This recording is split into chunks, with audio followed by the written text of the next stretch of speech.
Indian startups में वैसे तो अभी बहुत सारी अच्छी न्यूज़ आ रही हैं। एक न्यूज़ जो मेरे को आज अच्छी लगी वो है एस्ट्रोटॉक वाली, वो आप सुन भी लोगे आज की हमारी वीडियो में। यार ये कंपनी ना प्रॉफिटेबल है, और इसका जो एक परसेंटेज ऑफ रेवेन्यू है ना, ये आउटसाइड ऑफ इंडिया से भी आ रहा है। इसकी अपॉर्चुनिटी बहुत बड़ी है, और ये कंपनी बड़ी ही मतलब मैं कंपैरेटिवली अगर आप देखें कि बाकी कंपनीज के अकॉर्डिंग इसने बहुत कम फंडिंग उठाई है, और इसके रिजल्ट्स बहुत ज़्यादा अच्छे हैं, जिससे शायद इसके इन्वेस्टर्स भी खुश होंगे। एंड एस्ट्रोटॉक मेरे को लगता है कि इसका बहुत बड़ा फ्यूचर है। और ऐसी जो इंडियन मेड कंपनीज होती है ना, जिसको हमने मान लो कि यूएस से कॉपी करके इंडिया में नहीं लेके आए, अपना कंसेप्ट है, हमारे यहाँ कल्चर का कंसेप्ट है एस्ट्रोलॉजी, जिसको हम फॉलो करते हैं, उसके बेस पे ये कंपनी इतना अच्छा रेवेन्यू अर्न कर रही है। हाँ, इनके लॉसेस भी ग्रो हुए हैं, लेकिन फिर भी ये अभी प्रॉफिटेबल है। चलिए आइए आपको आज की पहली न्यूज़ बताते हैं। इंडियन ऑटो रिटेलर ने फेस्टिवल सीजन में हर दिन 90,300 व्हीकल सेल किए हैं। ऑटोमोबाइल रिटेलर ने 2023 के 42 डे फेस्टिवल पीरियड में 37.93 लाख व्हीकल सेल किए, जो कि लास्ट ईयर के 31.95 लाख से 19% बढ़ गए। With record breaking sale in several categories, 2 vehicle, 3 vehicle, commercial vehicle and passenger vehicle saw a jump of 21%, 41%, 8% and 10% respectively, while the tractor segment experienced a slightly decline of 0.5%. According to FADA, एक की point है कि खासकर rural area के लोगों ने 2 vehicle cell की growth में कंट्रीब्यूट किया है। इस बार नवरात्रि सेल लास्ट 6 ईयर से बेस्ट थी। चलिए आइए आपके एक और न्यूज़ बताते हैं। एस्ट्रोटॉक ने फाइनेंशियल ईयर 23 में 283 करोड़ का रिवेन्यू और 8.5 करोड़ का प्रॉफिट अर्न किया। एस्ट्रोटॉक का रिवेन्यू फाइनेंशियल ईयर 23 में 283 करोड़ तक पहुंच गया, जो कि फाइनेंशियल ईयर 22 में 115 करोड़ था। ये दावा करते हैं कि इनके प्लेटफॉर्म पर 13,000 से ज़्यादा एस्ट्रोलॉजर्स, टैरो रीडर्स, न्यूमोलॉजिस्ट और वास्तु एक्सपर्ट्स हैं। ये अब एक्सपैंड कर रहे हैं इसके ऑपरेशन यूएस, यूके, कनाडा और अदर रीजन्स में। इनका 70% रिवेन्यू इंडिया से बाहर से ही जनरेट होता है। एस्ट्रोटॉक का प्रॉफिट फाइनेंशियल ईयर 22 में 6 करोड़ था, जो कि फाइनेंशियल ईयर 23 में 41.7% बढ़कर 8.5 करोड़ हो गया।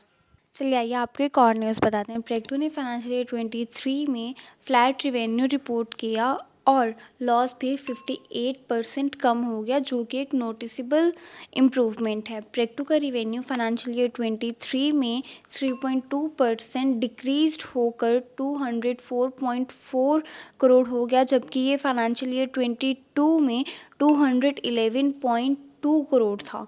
On a unit level, it spent rupees 1.69 to earn a rupee in financial year 23.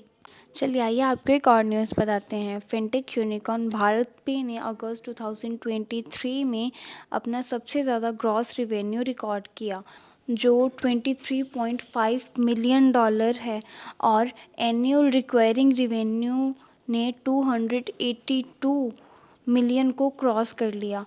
अगस्त में कंपनी ने जो ARR 282 मिलियन बताया था, वो अगस्त 2021 के कंपैरिजन में 5.4 टाइम्स ज़्यादा है। जून 2023 में भारत पे ने अपना ARR को 270 मिलियन बताया था। चलिए आइए आपको एक और न्यूज़ बताते हैं। फ्रेंडी ने $2 मिलियन रेज किए ब्रिज राउंड में। फ्रेंडी, जो कि एक स्मॉल सिटीज़ और रूरल एरिया के लिए एक digitally connected convenience store network बना रहा है, उसने एक ब्रिज राउंड में $2 मिलियन रेज किए।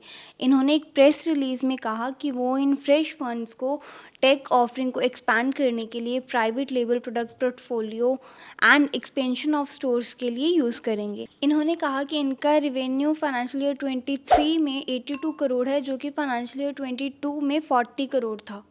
चलिए आइए आपको आज की लास्ट न्यूज़ बताते हैं। फीकॉमर्स ने $10 मिलियन रेज किए सीरीज A1 में, जिसे लीड किया बी नेक्स्ट ने। इन्होंने एक प्रेस रिलीज में कहा कि वो इन फंड्स को कंपनी के इंटरनेशनल जोग्राफिक्स एक्सपेंशन के लिए इनोवेशन सोल्यूशन डेवलपमेंट करके पेमेंट इकोसिस्टम को और बेहतर बनाने के लिए यूज़ करेंगे। द कंपनी इज़ की platform partner of national payment corporation of India. चलो आपको एक बहुत ही तगड़ी बात बताता हूँ। One of the greatest CEO of all times, Steve jobs, ये बोलते हैं एक ग्रेट आइडिया और एक ग्रेट प्रोडक्ट में ना बहुत बड़ा डिफरेंस है। और ये ना लोगों को बीमारी होती है, he calls it a disease. ये बोलते हैं बहुत सारे लोगों को ये बीमारी होती है जिसमें उनको लगता है कि एक ग्रेट आइडिया ही एक ग्रेट प्रोडक्ट बनाता है। ऐसा नहीं है। ग्रेट आइडिया के ऊपर आपको बहुत काम करना पड़ता है, और स्टार्टिंग में जो ग्रेट आइडिया होता है ना, जब वो एंड रिजल्ट निकलता है तो उसमें बहुत ज़्यादा डिफरेंस हो जाता है। तो रोज़ आपको नए प्रोसेसेस में नई चीज़ें मिलेंगी जो अपॉर्चुनिटी भी हो सकती है और वो एक चैलेंज भी हो सकता है। जब आप उसको जोड़ोगे, उसको इकट्ठा करोगे, तो एक प्रोडक्ट बनता है। It requires a lot of hard work.